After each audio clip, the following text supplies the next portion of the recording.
The word Yahweh, one of the words are names of God in the Hebrew.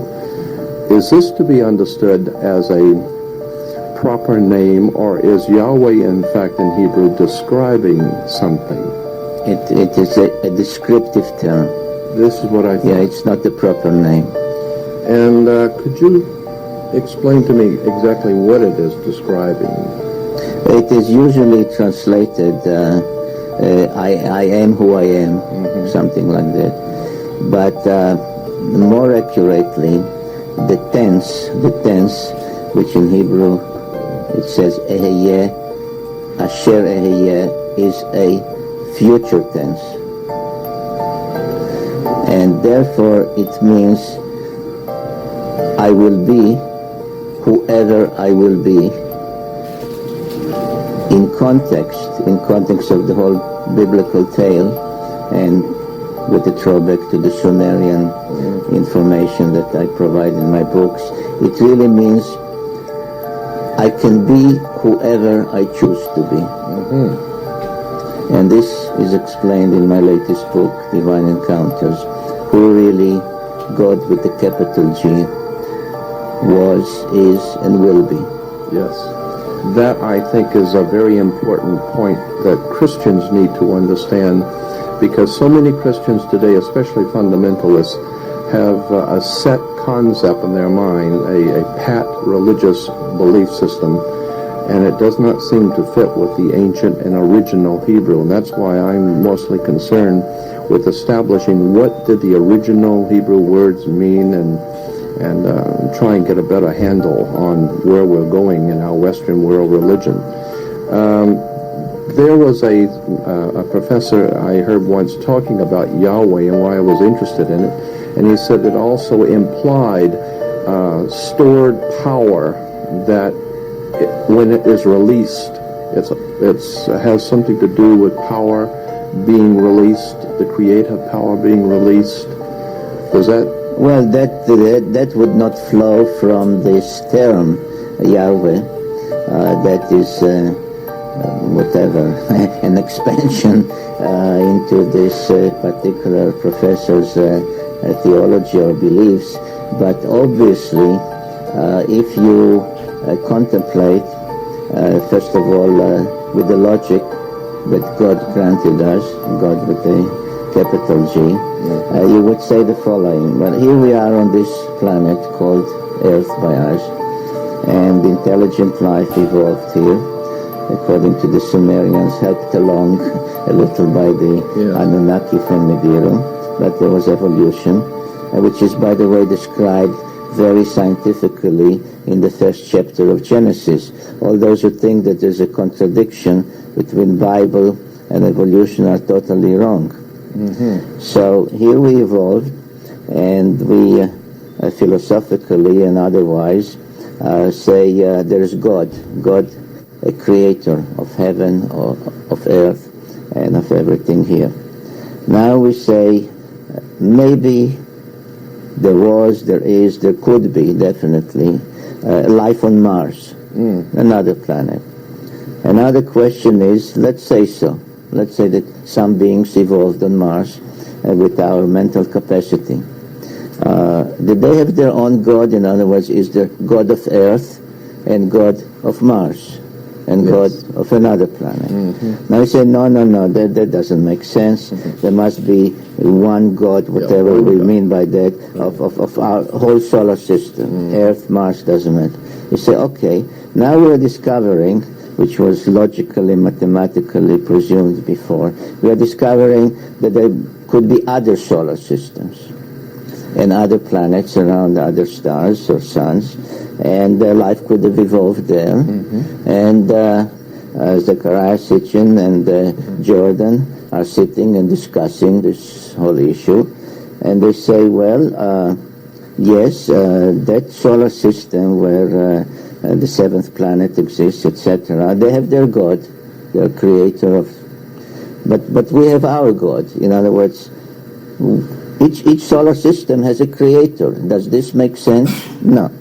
So you end up, if you really have an open mind, with saying there must be one power, to use the term that you mentioned from that professor, one power, one creator, one God, whatever we mean by that, that created everything, and not only created, in my opinion, but even determined the course of events from beginning to end, and not only in faiths like as ours, but at the end of my book, Divine Encounters, I give a translation of a Hebrew prayer, which is called the Lord of the Universe, which clearly says that this concept of Lord of the Universe, not of a solar system, not of a planet, was there before anything began, and will be there after everything ends.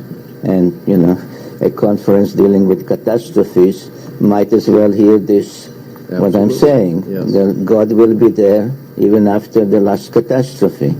Yes. So this is really the concept of God. Now, how does it fit in with the Sumerian tales of Anunnaki, who came here from another planet in our own solar system? How does it dovetail with the tales in the Bible? It dovetails by saying that this entity, whether it has a shape, whether it has a form, I don't know, acts through emissaries. And this is the meaning, according as I understand it and expound it in the book in the last chapter, this is the meaning of what God answered Moses. He says, I can be whoever I want to be. So I can be Enlil, I can be Enki. Makes sense to me. Because they are only my emissaries. And this, I think, is the truth of what we have to understand from the Bible.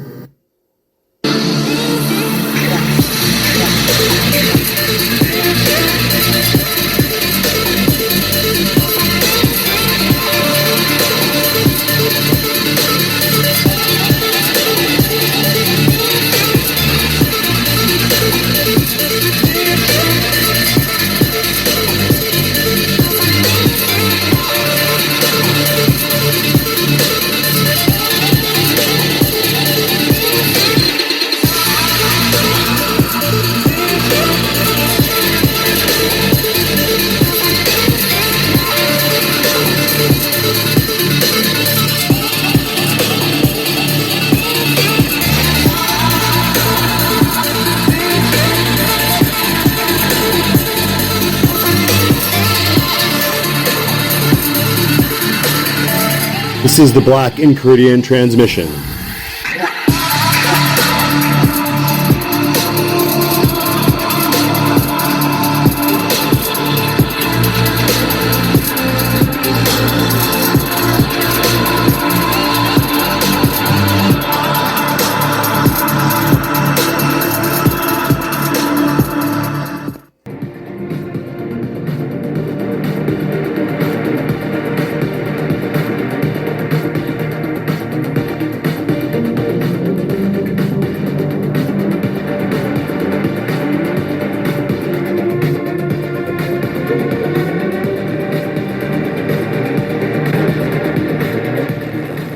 Hey, what's up, buddy?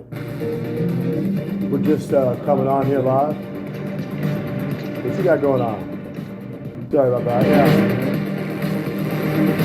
I'm not in control. I'm not in control of my stuff here. Okay. So yeah, man, we just I'm trying to think how we can basically put this all together well, make this all work out good, and I wanted to come out, right, just have all the pieces when we're done. So I'm just thinking how we can introduce it. I don't really have a working title. Well, what do you want to do tonight?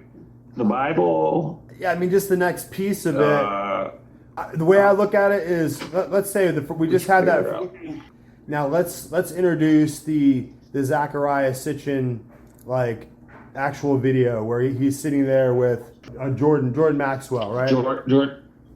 Yeah. All right, so this will be our piece. We're showing the Jordan Maxwell, Zachariah Sitchin interview, And it's totally fascinating. So that's what you just saw. We just showed it to you, and you listened to it. Excerpts from it.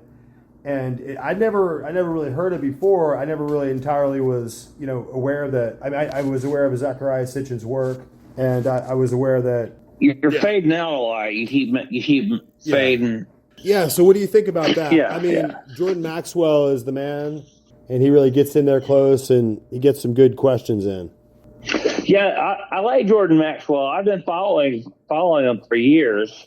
Some of the stories are a little over the top, but a lot of his information, especially when he talks about the language and vocabulary and how we use maritime admiralty law and how the all the banking terms stem from that. Like currency, current, bank, you're on the banks of a river. You're on the banks of the currency?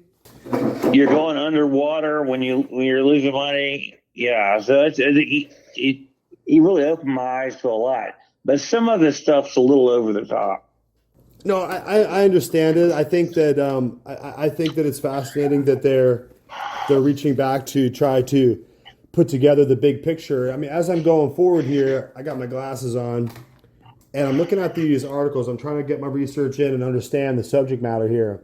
And like I said, a lot of this stuff we're going to be editing a lot, and we'll have to edit in the little audio part where we do Zechariah Sitchin and stuff. And when I have to wait for my computer to load, I'll have to edit that. But I'm going to this website. Yeah. Okay. I'm just going through this website, right? I'm just going to throw this in here. Are the Anunnaki in the Epic of Gilgamesh and the Nephilim in the Bible the same? So I just think this conjecture on the internet is fascinating. So this is like compellingtruth.org. Like somebody's going to great lengths to do a really good website about it. And so there's all these different views, right? There's all these different nuanced views. There is. Yeah. And we have the Christian point of view and the biblical point of view, which we ascribe to. But there's a lot of things out there that make you question it.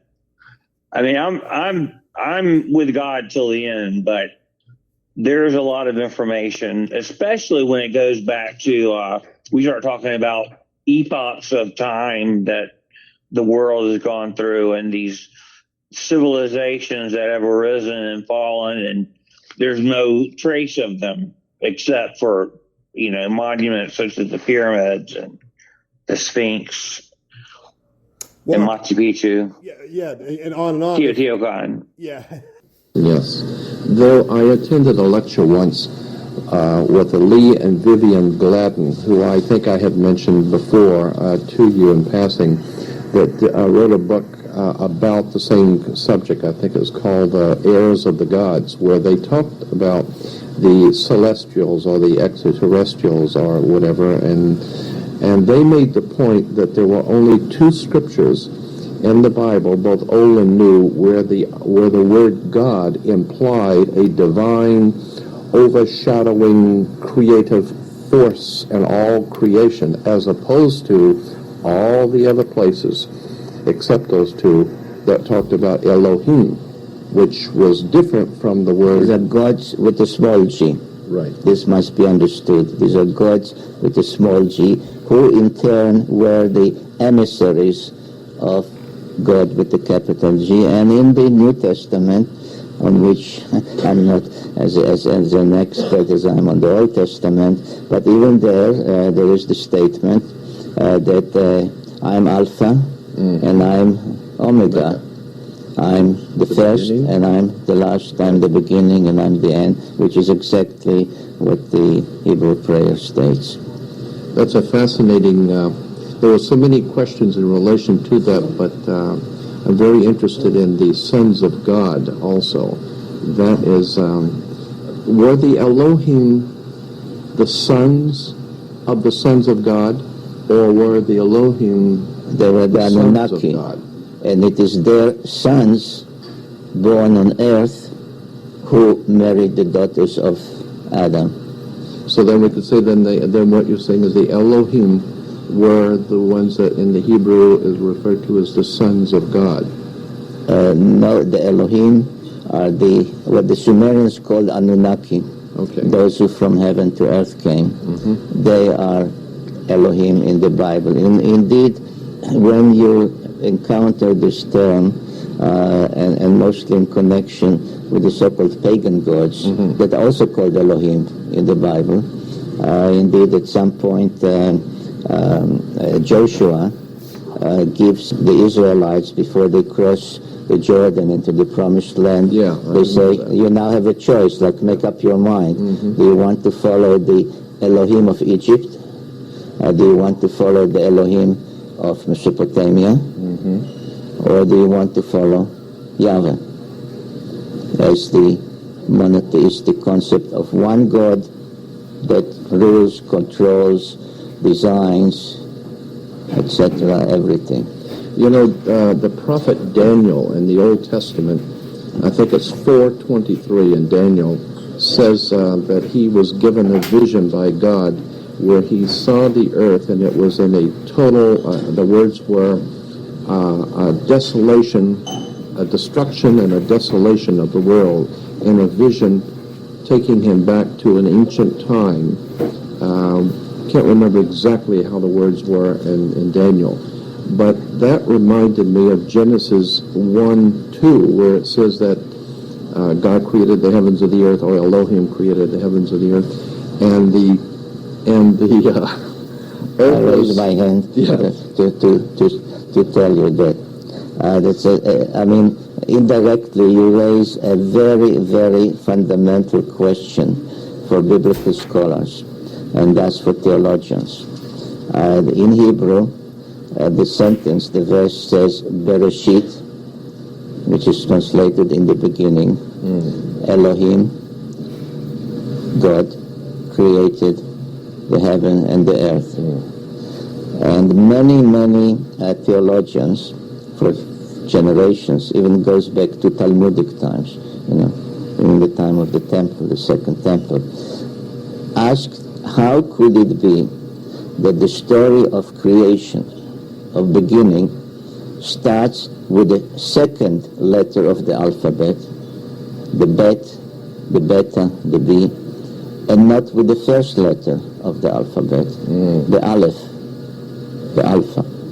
It just beats logic, beats your beliefs.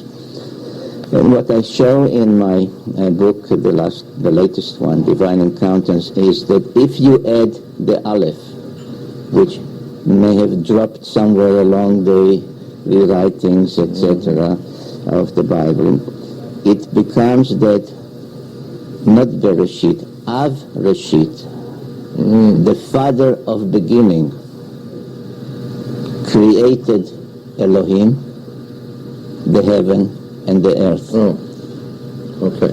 So the supreme creator created the Anunnaki, Elohim, the heaven and the earth. And that is a whole different And subject. that I really hope that through this interview and all the exposure that it will thus give, that those who have the say in these matters would really consider this suggestion by me, that if you add the aleph, you give a whole new dimension to this first sentence of the first book of the Bible. Yeah, they find more and more evidence to piece this massive galactic universal world kingdom, prehistoric world kingdom, truly. And so that's why we have to pay attention now. In the past, I mean, and now we're at a point where information is really gathering and coalescing, And so I see these people coming with these point of view. I mean, I think that the point of view that you have here when you recognize the Epic of Gilgamesh. Now, just to kind of follow up, this particular, I'm just going to read this quick little excerpt from this article, and it kind of goes to the point. These two stories come from a common source, but they occur independent of one another. That is, the account of the flood in the Bible was not copied from Gilgamesh, nor was Gilgamesh copied from the biblical account. These stories were two separate accounts of an event that everyone in the ancient world was familiar with, the Great Flood. In both accounts, supernatural beings interact with men during the time of the Great Flood. Because of this, we can say there is perhaps a connection between the Nephilim and the Anunnaki, and there is not a lot of information about it. So that's just kind of like, that kind of goes to underpin what you were saying about that. Yeah, I like the whole Sumerian Anunnaki thing is so appealing. And I wonder, I mean, I'm not going to get too religious on you here, but I mean, the Bible says there's going to be deception in the end times. And it's not going to be just deception. It's going to seem so real that even the entire world will wonder after the beast. And I wonder if the whole Zacharias fiction, I don't know. I don't know where I'm going with that. It makes me question my beliefs. No, I mean, I think that it's an approach to, I think that it's part of the systematic deception in the sense that it's making us aware of this previous knowledge that is just completely mystifying to us, you know? So we're really coming out of we're coming out of like the mud and the caveman like era of like the Bronze Age, and we have no idea what happened before that. And so I think that the magnitude of it, I think it kind of speaks to it in the Bible when it talks about angelic wars and wars in the heavenly places and wars between the angels, but it doesn't, you know what I mean? Those are all the created super beings of God, and they were having massive battles that were lasting tens of thousands of years. It's something that we can't comprehend, you know? So I'd like to I like to hear people have the courage to kind of go there and just see what we can begin to find out about this ancient history, you know?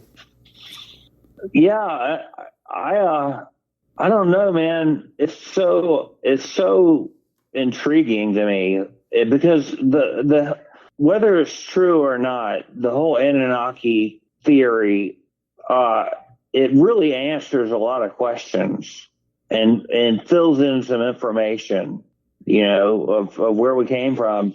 And I've heard it said that if given that evolution is real, our species of human would not have evolved for maybe even hundreds of thousands of years.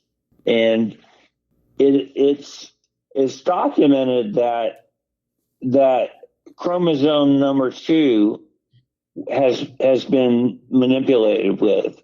And I want to find some documentation on that, but I picked it up several different places. And I don't know. No, I think I think you're right. I think that there's a lot to be said there because, I mean, ultimately we don't know. I think that we exist in the question of our origins and of our existential beginning place. You know, our origin story is really a big question mark. And it doesn't surprise me to think that, you know, ultimately the question really is that we were manipulated with in our history. And you can understand that as like Adam and Eve ate the fruit and we fell from the Garden of Eden. Like you can understand that perspective on it. But the truth is that we were interfered with and messed with on some level. And I agree. Right. The question is whether the high God, the ultimate God, stepped in and intervened to kind of punish these lower children of the gods, these lesser angelic beings, which are kind of godlike and divine. They come from heavenly places. They have this immortal, long life, infinite lifespan that's godlike. They do the things of God for his purposes and serve God, and they're associated with God. And so when they betray God's ultimate plan somehow, I mean, who really even knows those things except for those beings in the first place? So, you know, the whole thing is we're now just kind of learning. I think we're projecting our own weird bias into with spaceships and UFOs because I think that the human intelligence apparatus on Earth wanted to experiment with advanced technology, and then the human Terrans on the ground who just had, you know, T1 F-150s or whatever, they couldn't imagine these crafts, right? So people imagined Then it goes into H.G. Wells with War of the Worlds and the Martians, and this kind of propaganda, this psyop on our minds that out there were these beings who lived on other worlds who were advanced and they could fly here in like space airplanes through space. You know, so because we had no way to really imagine what those beings would be like. So I think that we're just beginning to understand that the point is that we have no idea. We have no idea the extent to which these beings have an influence on our world and operate here. You know, we're just now waking up to that. So we are we're like the sheep on the hill over here, and there's this super civilization that we're, you know, and we can see it all around us, and we're just now learning what it is, I think. I would say Ephesians 6 kind of speaks to it too. It says, 6:10 says, put on the whole armor of God. And it says, it is not, I'll paraphrase, it is not the flesh that we battle against, but evil spirits, and it says in high places. And it alludes to it being beings that can fly and can, although the high places also are where the pagans worship too. But very, very interesting, very important, I feel. The second scripture, where it says, and in that time God created the heavens and the earth was without form and void. I am told, as I have researched this, that it can be equally and legitimately translated a different way. Rather than the earth was without form and void, it can be translated the earth was a waste and a desolation, or became a waste and a desolation, implying that there was already an earth situated, then came a great destruction, and then the earth became a waste and a void. So that the implications from what I can gather is that Genesis 1:1 is saying what you have established, and then Genesis 1:2 is saying that the earth that we have today is a recreation or a new situation because it was an earth in former times that was destroyed. Well, there are these interpretations of how to understand that verse, but of course there is a Sitchin interpretation, Right. because it is clear, not just to me, to all scholars, that the story of creation and then continuation, the Tower of Babel, the Garden of Eden, and of course the deluge, the Great Flood, are really versions, concise versions based on the earlier Sumerian writings. People have to remember that Abraham was a Sumerian, and therefore if these are versions of the Sumerian epic of creation and Nomaili, then the words Tehom Rabbah, which are translated as chaos and all the other terms that you have mentioned, really refer to Tiamat, Rabbah, Tiamat the great Tiamat, and therefore it is precisely what the Sumerian texts say, that there was another planet that perished in the celestial battle, in the collision, and therefore the interpretation that you mentioned, though it is not linked to the words or to the name Tiamat, links to the same meaningful result. In other words, that Earth is the result of a celestial catastrophe.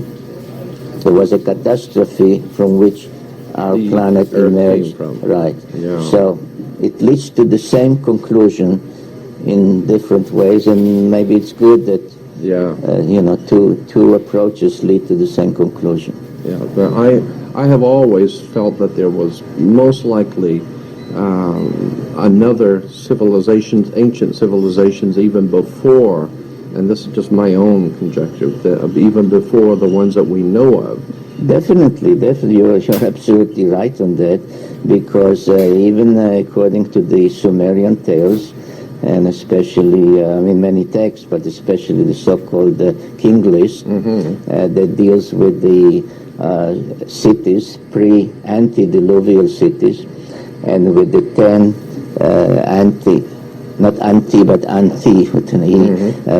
preceding the deluge, 10 rulers, which some compared to the 10 patriarchs in the Bible before the deluge. And there were cities, there was a civilization. The Assyrian king, Ashurbanipal, boasted that he could read tablets from before the flood. So all the indications are that they recognized, referred to, and accepted this fact that there was a civilization, but a civilization of the gods, because those cities pre-diluvial are spoken of as cities of the gods. Right. After the deluge, there came cities of men with the help of the Anunnaki. So there was a time of a, let's call it a divine civilization, divine culture. As you, I'm sure, know, in the Egyptian beliefs, the priest Manetho, who paralleled the Chaldean Berosus, they lived more or less at the same time, and the heirs of Alexander in what became eventually Byzantine hired a Babylonian priest to write the history of the world of mankind based on the Mesopotamian, and the Ptolemies in Egypt hired the Egyptian priest Manetho to do the same. But the versions are very similar. Both, by the way, spoke of a series of calamities that preceded the deluge. It's not clear at what intervals. Calamities that would have preceded the deluge. Yeah, the deluge was just one of them, the most remembered one, right? According to Berosus, indeed, they were alternating. There were calamities by heat and fire, and then there were calamities by water and cold, etc. And Manetho also spoke about dynasties of the gods, which is the Sumerian gods, because I show in my books, especially the one Stairway to Heaven, that they were one and the same, and that if you ask yourself what do the names mean, you see that the names meant the same, except this was in ancient Egyptian, this was in Sumerian, or later Babylonian, Akkadian. And then he said there was a period, according to Manetho, of almost 3,600 years of demigods, which meant offspring of the Anunnaki, like the sons of gods in the Bible says married the daughters of men and had children by them, and these would be called demigods. Right. And then only began the human civilization with the pharaohs around 3100 BC. So what you are stating very succinctly is really can be supported and expanded by all these records from the past, some available more or less complete, many just in fragments. Well, you know, about 20 years ago, I talked with the president of the American Rabbinical Association, who was a good friend of mine, and we used to carry on long conversations over the phone. And I asked him about, in Genesis 9, I believe it is, where this is after the flood of Noah's day, God says to Noah to go forth with his sons and daughters, sons and wives, and go forth and multiply and replenish the earth.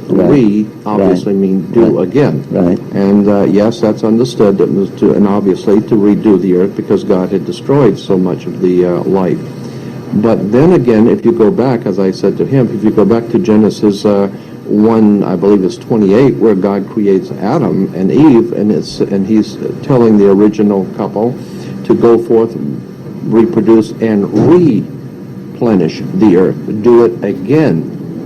No, the word again does not appear there. It says, Prurvu malu et haaretz.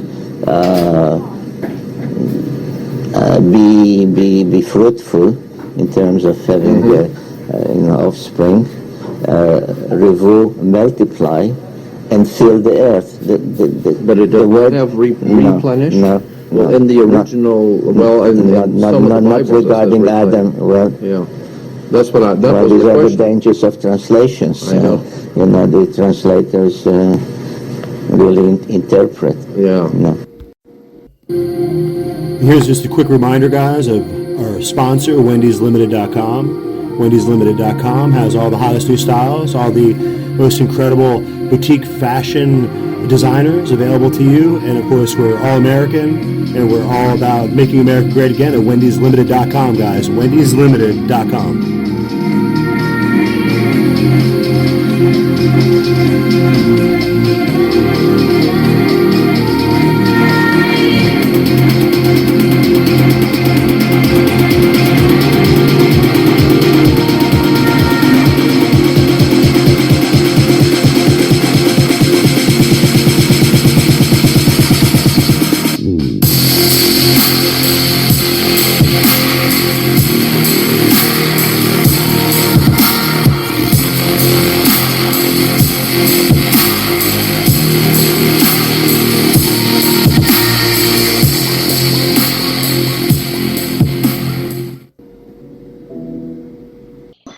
So you busy or what? No, I'm just chilling. I was just looking at shit on Facebook, around with the AI a little bit. I've been resistant of trying it, but they made it so easy. Yeah, I sent you the link. Yeah, it's remarkably easy to use. It's going to start doing all kinds of different shit automatically for us. AI is. Well, I mean, I asked it. I don't know if you read it, but I asked it a somewhat complex question, and it, bam, answered it like that. The full, complete answer of the question. Well, I want to think about how would you do that? We can't read the whole thing. It would just be too much to read. How much is it? I mean, is it a couple pages? No, it's if you scroll down about 3 screens when you read it. I mean, I sent it to you. It's too much to read, I think. Oh, you want me to read it? Okay. No, I think it's too much. I don't know if it's too much to read or not. I'm just kidding, yeah. But AI is great, though. I want it to code for me. I want it to be like, turn all this background right here, AI, turn it all green for me. Brrr, green. Ah. Yeah. So you don't even need to code anymore. Like, all these people just spent their careers on, like, yeah, that's sad. Yeah, Dan, I know exactly what you're saying. It's metaphorical and literal, but we're doing the podcast set here, and we were talking about the fascinating interplay of this kind of like ancient history, this ancient occult history, and I think there's a lot more to it. I really do. I think that in the end, there's definitely the exposure of mankind to this record and to this history, like our place in all this is like the very, very end point of like something was going on for quite a while. I think they obviously crossed the line somewhere, and that's the big question. Like in the question about people look at these other life forms as like questioning the biblical storyline about God. Like, is God really what people think he is? Like, what's really going on there? And so I think that those are interesting questions. I mean, if there are any interesting questions, those are, right? Yeah. I like Billy Carson has a good take on the Tower of Babel, and he incorporates that into the Anunnaki paradigm. And right. He basically says that these kings were not humans. They were these Anunnaki people. There are people who believe they're the direct descendants of these beings and that they have the right to rule over human beings still to this very day. And they came from the Bureau. They got down to Earth. And this is about 450,000 years ago, according to the tablets. The Anunnaki, who are also the Atlanteans, that's the same people. The Atlantean is the civilization. Anunnaki means those who came from heaven to earth. Prior to the flood, they put the Igigi. The Igigi, according to these tablets, were the working class people. They worked and mined the land and create structures and cities and everything else, but they worked for 200,000 years, and they got tired of working according to the tablets. So they were so pissed off, they were so angry, the conditions were harsh, they felt like they were being converted into slaves, and so they had a coup, and they decided to go against the kings of earth. After the flood, they decided to utilize this new tinkered, genetically modified version of a Homo sapien sapien. They started this project of capturing hominids and tinkering with their DNA, and they started off with this cloning system at first. So Isis says, I have an idea. She says, I'm going to take an egg from one of the women, and they took the egg, and she cleaned out some of the genetic material or whatever they did. They made a zygote. They added some of their essence to the egg. They say essence, I think that's genetic modification in my understanding. They took this zygote, which is what you call in modern science, they put it in her womb. She took it the term 10 months, not 9, 10 months, and then you see her in this famous cylinder scroll holding up this baby saying, my hands have created it. She gave birth to the Adamu, which means first man. And they put Adam in this Eden, E-D-I-N. The guy who ruled over Eden was Satan, the Lord of Eden, in the tablets. And that was actually Enlil. And the Bible calls him Yahweh. They think he's God. That guy's just masquerading as God. It was never God. And this Eden was this laboratory where they would have these mating rituals between the different peoples. And when they got Adam in there, they tried to mate him with these other ones. Wasn't working out. So they said, okay, let's take some DNA from him. Let's make another one of him. They made Eve. Then they mated them, and bingo, it worked. Crazy story. That was about 200,000 years ago. They also genetically modified us by taking chromosome number 2 out of our body, fusing it together, and putting telomere caps on each end to limit our lifespans. And scientists now, geneticists at universities, they teach this. They say, we don't know how this happened. It's an artificial mutation that would have taken millions of years to happen, but it happened about 200,000 years ago.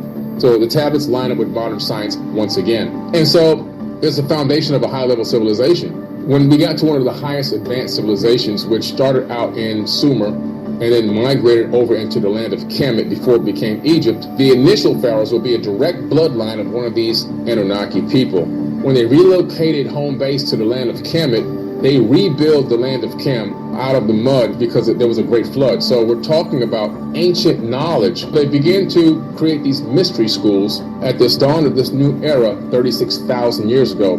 The gentleman who started this, his name was Thoth, T-H-O-T-H, and he's known as a wisdom keeper. He's known all over the entire world, but he ruled over the land of Kemet for 14 or 16,000 years, roughly thereabout, according to the ancient Egyptians. And then he left there and went to Mesoamerica and kickstarted the Teotihuacan in Mexico City. That was all his master architectural plan. And Teotihuacan is part of his African name, which is also known as Tahuti. And Teotihuacan in Mexico really means the city of Tahuti that he built out there. So he left there, and that's why the pyramid complex there mirrors the one at Giza in Africa. Akhenaten is King Tut's father. Akhenaten, he got in big trouble because when you go to Egypt, if you ever notice, all those chipped away gods, that was under the order initially, who started that? Akhenaten. So Akhenaten decided, I'm going to become a monotheistic ruler and not the kind of believes in multiple gods. And then what got into him was Amun-Ra, who's also Thoth's brother. He's the one who said, whenever you give thanks, you say amen to me. You give thanks to me. This is why people say amen. They're not saying amen to the creator of the universe. They're actually saying amen to this guy who says a brutal, killing ruler. There'll be no other God but me. I'm a jealous God. That made it into the biblical text. Why would the creator of the universe be jealous? This was Amun-Ra talking. You can look him up on the Jewish American Library and all that stuff. His name is all over the place. He's all in there interacting and talking and creating all kind of issues and problems. And he told Akhenaten that you worship me and you get everyone to worship me and deface all the other gods. So Akhenaten started ordering and decreeing that all these things be chipped away everywhere you go. Chip away the faces, chip away the ears. That's why he was kicked out of Egypt. He went to the Great Pyramid and he went to that stone box area inside the king's chamber and took Ark of the Covenant with him. See, Akhenaten is Moses. That's the Moses story. The people that were this Exodus that left out of Egypt, they were the people who converted from believing in multiple gods to believing in the one God religion, monotheism, following Akhenaten. And he fled with all these people out of Egypt with the Ark of the Covenant. And that's why the powers that be sent an army after him. They're like, you took the source of our power with you. We got to have that. They end up in the desert with the Ark of the Covenant, which is well noted and documented in biblical text. A super advanced technological machine. It was multi-purposeful. We know this because of the way that it's designed and what it reads, what it says, what it's capable of doing. It's a weapon, but it also has the capability of being a power source. So it does multiple things. And to handle it, you had to have these special kind of boots on because it was a capacitor. And some scientists at several universities experimented with recreating the ark, and it actually turned on. There was more than one ark. They've all been taken now, so nobody knows where they are. The last one that we knew of was in Ethiopia, and that was the last one known of that was publicly available. The rest are probably in some type of a military bunker. The Great Pyramid itself is a power generator. It was built on top of an aquifer, and the water running underneath the Great Pyramid would run underneath in that aquifer, would then run right underneath the solid granite, magnetized granite that was there, crystal granite. It creates physiostatic electricity. Those ions would get pushed up into the Grand Gallery, and they used to have resonating rods in the slots going up the Grand Gallery. When it got to the King's Chamber, some other type of fusion would happen, and it would then send the energy up through the apex, and the apex, which is now missing, would then transmit it out wirelessly to the obelisk, which then collect this ambient electricity. And if you had a JED, you can pick up this ambient wireless electricity. You can see the JED connected to light bulbs and so forth, like a Nidera. And so Nikola Tesla copied that same energy power technique with the Wardenclyffe Tower. What they realized was we could take this ark. They made this makeshift granite box, which is not a sarcophagus, because I can't even fit in it. I'm 6'4". I knew it wasn't a sarcophagus, but it's the same exact, I measured it. It's the same exact dimensions as what? The Ark of the Covenant. So when Akhenaten took that, he took the power source for Egypt. As time continued to go by and cultures and the way that the economics and the civilizations and the kingship and everything changed, they began to then, for whatever reason, handpick specific people to do specific things, and they would then create these genetically modified or bloodline people. Yeshua was one of them. He was a chosen one for whatever the full mission was. And I think the real mission was to bring a certain level of Christ consciousness, which existed before Jesus Christ, that terminology ever came to be. The first baptism that was taught is in the Emerald Tablets. He talks about being baptized via elevated consciousness, being able to rise up to another level and look back to see where you were before. And you'll be born again many times in one lifetime if you continue to ascend. I put the New Testament where Jesus is speaking, and I put both the Atlanteans' words from the Emerald Tablets, and you see that Jesus is literally mimicking what he learned from the ancient mystery schools, which he learned directly from the Egyptian mysteries from both the Atlanteans' teachings. The real text is 36,000 years old. It's just a mimicking of ancient texts, and a lot of different religions cropped out of his spiritual writings that he wrote in those Emerald Tablets. He says that all of the races, our races, I must get into something else here. Our races were made by the Anunnaki as to not only to mark us as their property, like branding cattle. And that's why we have the different races. And then he brought it up. Why, what do we were told that black people from Africa are brown because of the sun. Remember that? In the desert. Well, that's just not true. Well, I mean, there's deserts all over the world. Yeah, you have people all over the world that, I mean, the people in Africa don't get the exclusive claim to having melanin in their skin. There's Eskimos, there's people all over Australia, there's people all over South America. There's people all over the world that are not from Africa that have really dark melanin. People in India, okay? People in India are not Africans, but they have very dark melanin in their skin for whatever reason.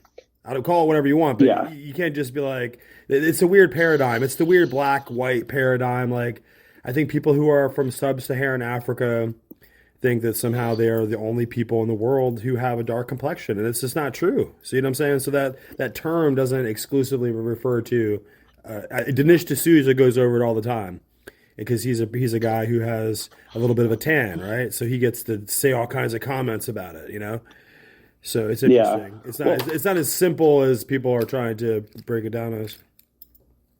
Well, I just racially thought you too. think about what we were taught in school. Well, I mean, we were taught that Europeans were white because they lived in a cold environment, and they were, but according to evolution, they evolved whiter skin and lighter eyes. It's ridiculous what we were taught. I don't believe any of that for a minute, and I always just accepted it as a truth. I figured we have that covered in my mind, but we don't anymore. Science, There's something more to it. Science always does that. It always has a preposterous kind of overarching explanation for why it is, and later on we find out that it's just not the case. The same thing is true with Darwinism, as far as like trying to explain how life really is taking place here on Earth. I think that there's a lot more to it too. I think there's a lot more to what you're seeing here geologically. When you look at the Earth's geology, you can see that something is very strange going on here with the continents. But I do want to look into Billy Carson more. We could probably do a clip right now. Yeah, I'll find a good one that covers a broad range. I've listened to several of them. The only thing I don't like about him, he's made a lot of money, right. And he has some of these manifesting, good things in your life, kind of new agey type things. Right. So I don't pay attention to that, but I do pay attention to what he says about the Anunnaki. He graduated, I know he has a degree from Harvard, which, what does that mean anymore? But let's do that. We'll cut him in somewhere. Just for the hell of it. Because he provides a really confident explanation, and he lists his sources.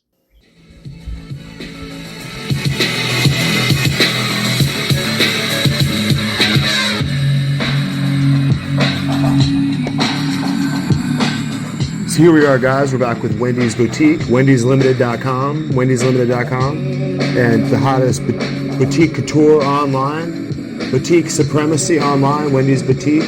So we got to remind you guys, wendyslimited.com, our great sponsor. Please go and support her and support all the hardworking folks over there that are trying to bring you the best fashion design and designer brand name labels anywhere. So we just have to remind you that wendyslimited.com, wendyslimited.com is where you need to go.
I think there's definitely something interesting and strange about the condition of mankind on Earth.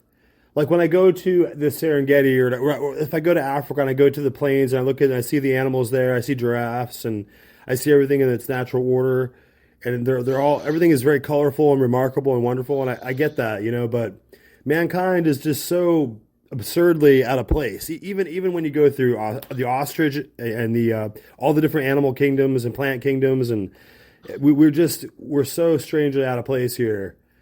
And then the different. The issue with our supposed racial. I mean, in my view, we're all one human race, and we have these very distinct ethnicities and traits that we carry on from the past.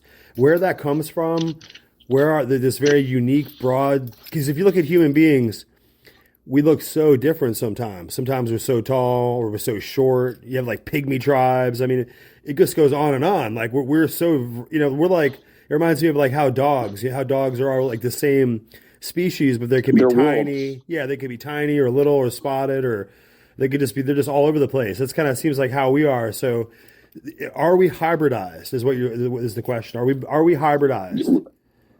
Right. And That's kind of what there's this 200,000 years ago, and you can maybe help me on this. I've mentioned it to you before. On our chromosome number 2 was manipulated 200,000 years ago. That's, as far as I know, a scientific fact. Okay, that ties in exactly to what Zechariah Sitchin's interpretation is of the Sumerian scrolls. So at this point, like as far as the Anunnaki, this is only one of the worlds that they were trying to go and basically set up operations, right? You figure? Right. Right.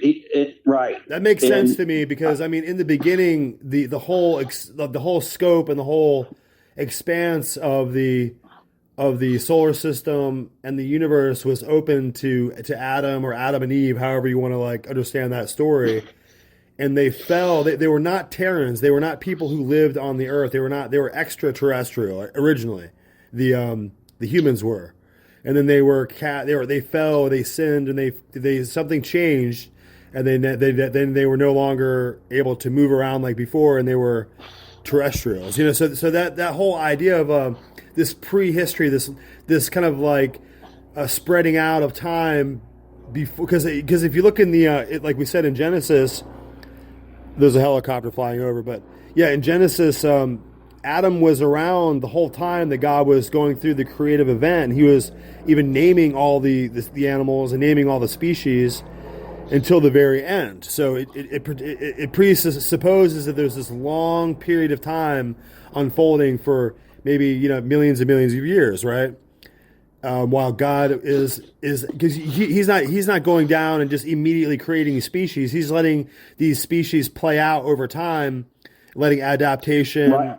letting things evolution in a sense. He's directing evolution. Evolution can be it's the mechanism that God uses to create. Obviously, it very well so. could be. Yeah, no, it has to be, just because if you look at the fossil record, and if there has to be a God who's creative, and there has to be a fossil record, then there has to be this process of letting some species go while other species, they're all percolating out, and God is presiding over this long-term expanse of creation. That's how I look at it, Yeah, I do too. I do too. I think the big drama is that Adam and Eve somehow, whenever the proverbial fruit that they ate it, and they kicked off something.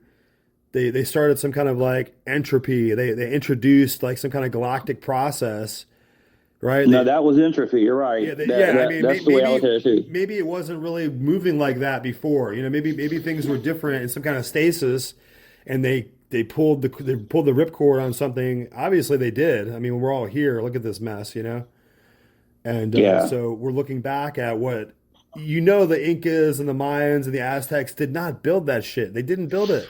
No, they barely had spears and bones and shit. They were almost like cavemen. So they were running around on those ruins, but I just don't see that they built it. I don't see it. Yeah.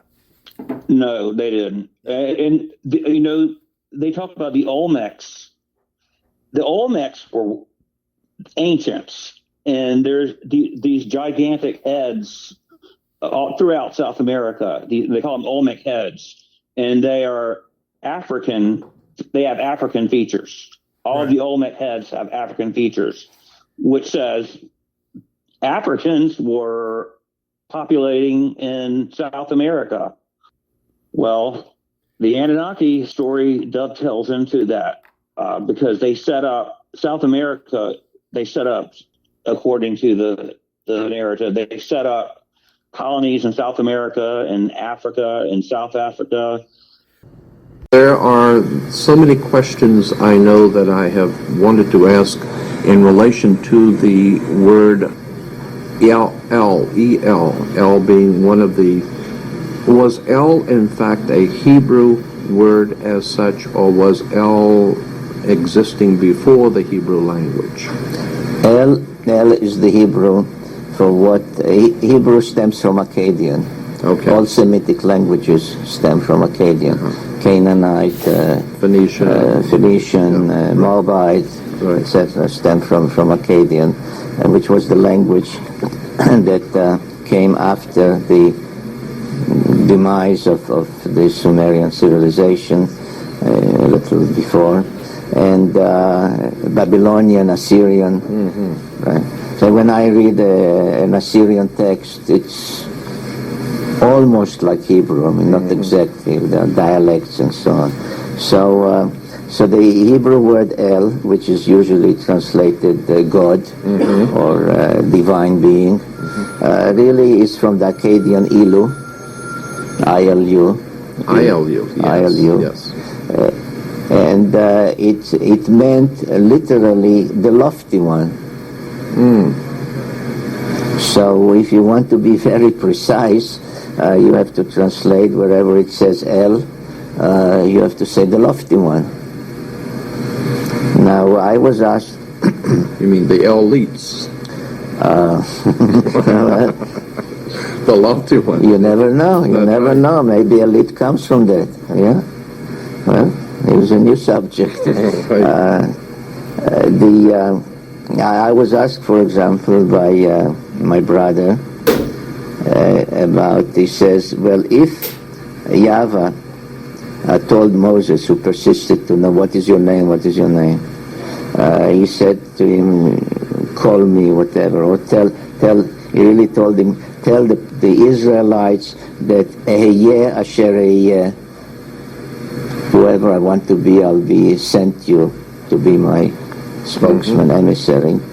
So my brother asked me, and then it says there that he says, I did not tell my name to Abraham or to Isaac. That's right, yes. So my brother said, so when Abraham referred to whoever told him, leave your home, go to Canaan, do this, do that.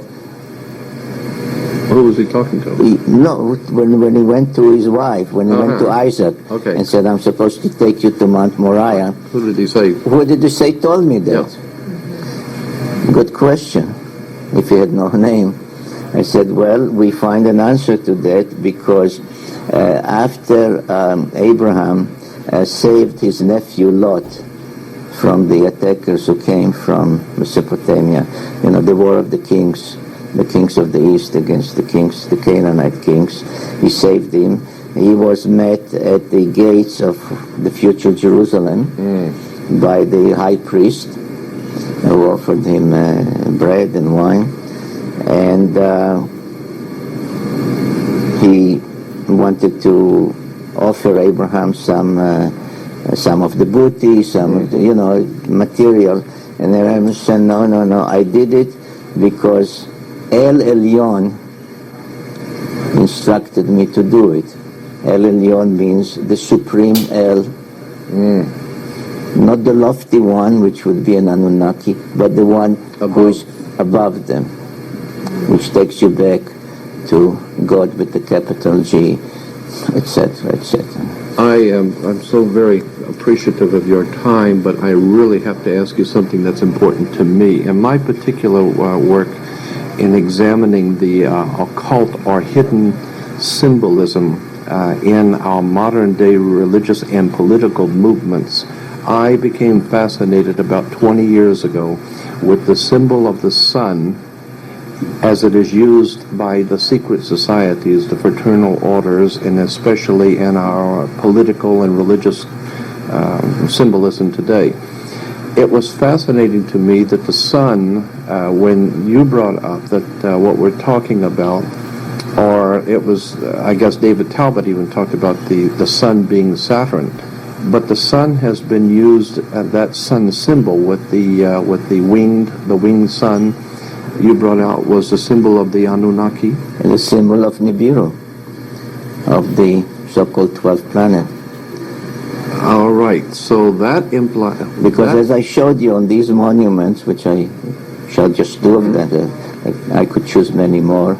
And that symbol, by the way, also appears on Egyptian monuments and Hittite monuments. Yeah. Right, this was the symbol connecting the king, the priesthood with their gods, with the small g. That was the symbol of the planet. And as I showed on the same monument, which gives the 12 members of the solar system, we definitely see the sun, with its rays, totally separate, and the symbol of what's called the winged disc. And Earth, so you see them simultaneously together. On the same depictions, which are repeated and repeated, and you see Earth as the seventh planet. In many instances, you see Venus as the eighth planet with 8 rays. You see Mars as the sixth planet with 6 rays. So everything corroborates what I've written. Well, the sun, as I said, is a particularly important symbol to me because I see it in so many political and religious depictions in the symbols. And of course, with the coming of Christianity, the concept that the Messiah is God's son, and I believe that there can be a comparison made between the ancient veneration of the sun, S-U-N in our language, as opposed to a veneration of the individual, S-O-N. And I think probably that has some problems with our languages and interpretation. But what do you think about the symbol of the sun itself and the importance to the ancients, like the Sumerians, etc.? Well, if you're talking about the winged disc, then this stood for the planet from which the Anunnaki came. In Sumerian times, with the ensuing Babylonian and Assyrian, the sun god, Utu in Sumerian, Shamash in Hebrew and all the other languages, was not a significant deity at all in the hierarchy. The Shamash, according to the Sumerian, and therefore further on believed by the Assyrians, Babylonians, and others, was the son of the god that in Akkadian is called Sin, not from sinning, but it really was from Sumerian Su-En, and he was the moon god. So according to these hierarchies, Shamash was the son of the moon god. Not so when it came to Nibiru. The ruler of the Nibiru stood at the head of the pantheon. So the pantheon had to do with the Anunnaki, from where they came, and the ruler there was the head, and his symbol was the winged disc. So this really has to do with all these misconceptions about who the ancient peoples really worshipped. Whether that's what I'm trying to get to. And many books written, especially at the end of the 19th century and the beginning of this century, say these or that people were sun worshippers, and this was a sun religion, and the Egyptian called Ra, some say Re, but it's Ra. I mean, the same people who spell it Re, R-E, then go and write the name of the pharaoh Ramses. Ramses, which means issue, emanating from Ra. So when they say the name of the pharaoh, they say Ra, but when they say the name of the god, they spell it Re. So it's Ra, because it also appears in the Bible. So they say he was the sun god. He was not the sun god. He was the god who came from the planet of millions of years, which is the parallel of Nibiru. A planet, definitely a planet, not the sun. So there's so many misconceptions that it may take a century to get rid of, because it's an accumulation of 2-3 centuries of research. I mean, throughout the Mideast. According India.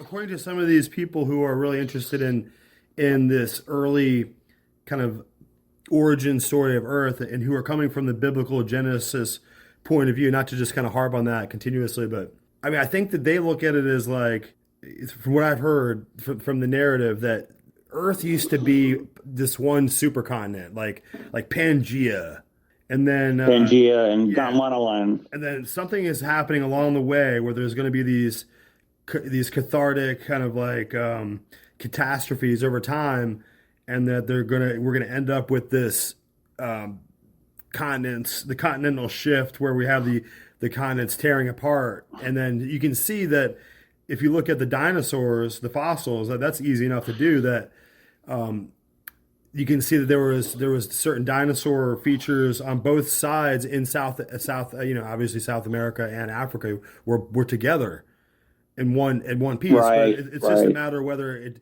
did that take many millions of years to slowly separate, or was that something that happened a lot quicker during this kind of catastrophic period? Okay, that's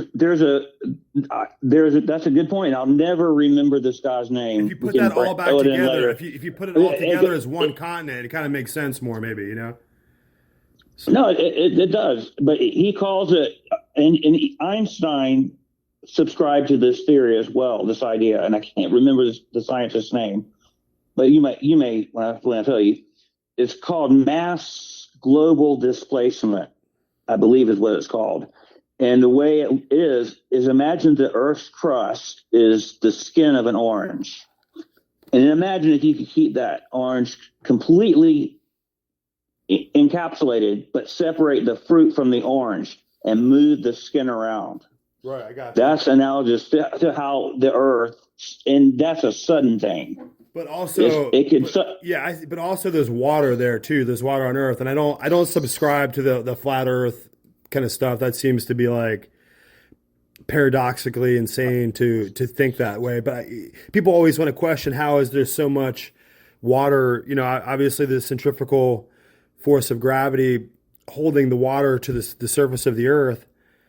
But if you could see how disruptive that could become. Like, it wouldn't take a lot for that water to just start to spill around the Earth in a crazy way, you know? Yeah. No. So, if you want to go back to the Anunnaki, Earth, the way the Earth. Okay, Nibiru, according to legend, was possibly a dwarf star that died, and it had planetoids that circled around it. And it's on this elliptical orbit, 45 to 6,500 years. I haven't got it straight yet. But it supposedly goes on an elliptical orbit. And eons ago, it hit a planet, the third planet from the sun, but it wasn't Earth. It was a much larger planet they call it Tiamat. When Nibiru hits Tiamat, it's destroyed. Half of it is this big chunk of burning rock, which later becomes the Earth. The other half is debris that formed the asteroid belt. So that's kind of what we're looking at from that point of view, which I don't say I believe it, but it's very intriguing. No, I the only reason why it's so intriguing is because you have all these kind of fragments of the mystery of, you know, our whole origin story kind of laid out in the solar system. So you have Mars and even Venus, and really Mars, it's almost inhabitable. I mean, it's almost like a planet with moisture, with ice caps, and it just seems like we're looking at it just seems like, I mean, why isn't life on more planets here in the solar system? Perhaps it was a long time ago. And then the question of the belt. I mean, the actual. It's obvious that debris belt is just so curious. It's ever since I was a little kid, and we would look at it in class and just see the asteroid belt. It's obviously there was something there before, you know. I know it sounds very appealing. I mean, it sounds right. It sounds like, how would you collect all that material there in that little gravitational niche? So strange. You wouldn't. It wouldn't just. It would have to be from a catastrophe. Yeah, the recent granules, the way it's all granulated, in certain kind of like chunks at a certain size, and it's kind of becoming uniform. Yeah, it's going through the process of what asteroid belt will do after millions of years. It's going through its little change, but it obviously was once a moon or some large body, and it just got totally smashed. Have you heard anything? Any ideas about the moon being an artificial structure that it was? And I'll come up with it later, but the theory is that the moon was placed in orbit for a reason, and yeah, God could have done it. Yeah. And why is the moon? Why is during a total eclipse? How is it that the moon exactly covers the sun? Think about that for a minute. It's the exact distance and size from us during eclipse to cover the sun. Right. And then think about how important eclipses were throughout mythologies of all over the world. Yeah, the mystery cults and mystery religions were fascinated by it. No, I agree. I think that there's something more to the whole structure of the solar system itself that gives me kind of a sense that we're in a created model and we're in a simulation, because we already can understand that matter and energy are this interchangeable kind of weird in a weird balance, interchangeable balance. And I kind of subscribe to the holographic view of the solar system where the sun is moving, it's moving along its course, and it's pulling all the planets along their course. So we're not just we're not just kind of like a sun ball with rings around it, but we're actually moving. No, we're moving. There's a great video on that. Yeah. I think I've sent it to you before. Not holographic. It's called can't remember what it's called. I think it's the holographic. If you go to, it's not holographic. It's almost like holographic. Anyway, I'll find it and send it to you again. It's really cool though, because the planets are like swirling around in like this Fibonacci type swirling around the planets, the sun, but it's kind of following the sun like it's, I don't know, something like a core. Hello? Yeah, that was my bad. Yeah, I know. I found that it's the heliocentric solar system. I'll send it to you in a minute. Yeah, I'll send it to you right now. Collection. I have about 4 or 5. I think it's 5. 2 of them are doctoral theses, and others are articles, long extended articles appearing in the Middle East on the word chief cornerstone.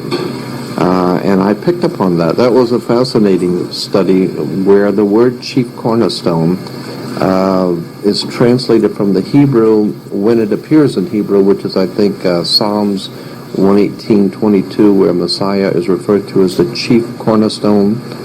While in the Christian Greek scriptures of the New Testament, the Messiah or Jesus is referred to twice as the chief cornerstone. That word chief cornerstone, what does it actually imply for the Messiah in both Psalms and in the Greek? It is not cornerstone. In other words, when you lay the foundation, you have a cornerstone. Right. It's the apex stone. Rosh Pinah, the head where the sides meet, like in a pyramid, the apex stone, the top stone, the one that is really the conduit to the heavens. Yeah, because that's what these articles were all saying. Everyone was saying it was the pinnacle of a pinnacle. Pinnacle, yes. But not foundation stone on the ground. Now, the big question, of course, obviously is going to be, on the back of the $1 bill, of course, is the Egyptian pyramid with the 72 stones of the 72 names of God, I believe. But the implication with the apex floating heavenward, right? Yeah. And if that which is in fact the Masonic symbol, that's right.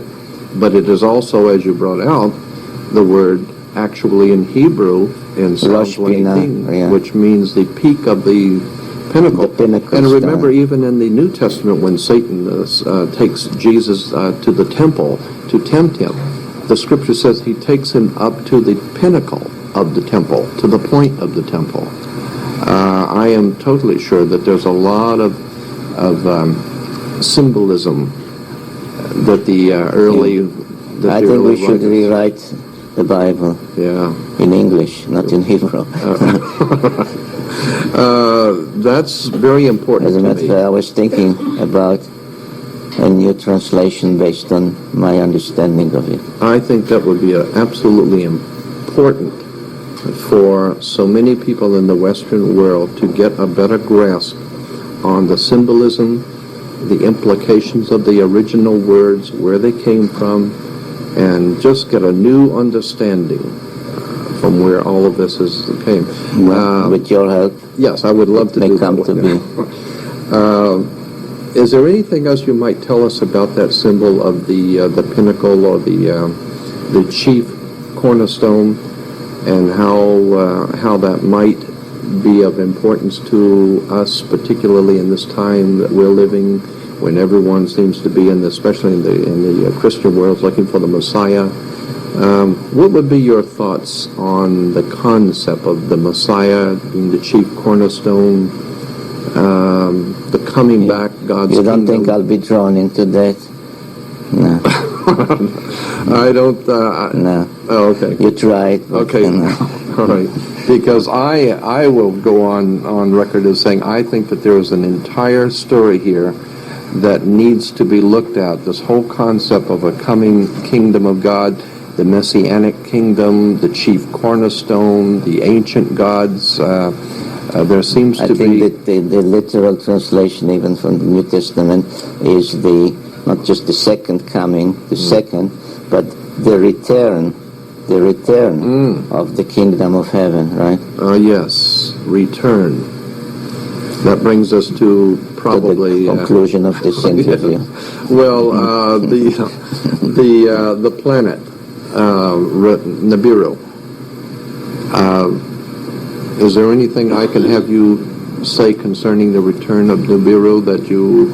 Not yet, but okay. I promise you another interview. I promise. When I can speak about it. Let me again say that it is not only a pleasure but an honor to be with you, and I do very much appreciate your time. It's always a pleasure to be interviewed by someone who knows almost as much as I do. I leave a little for myself. You are a giant.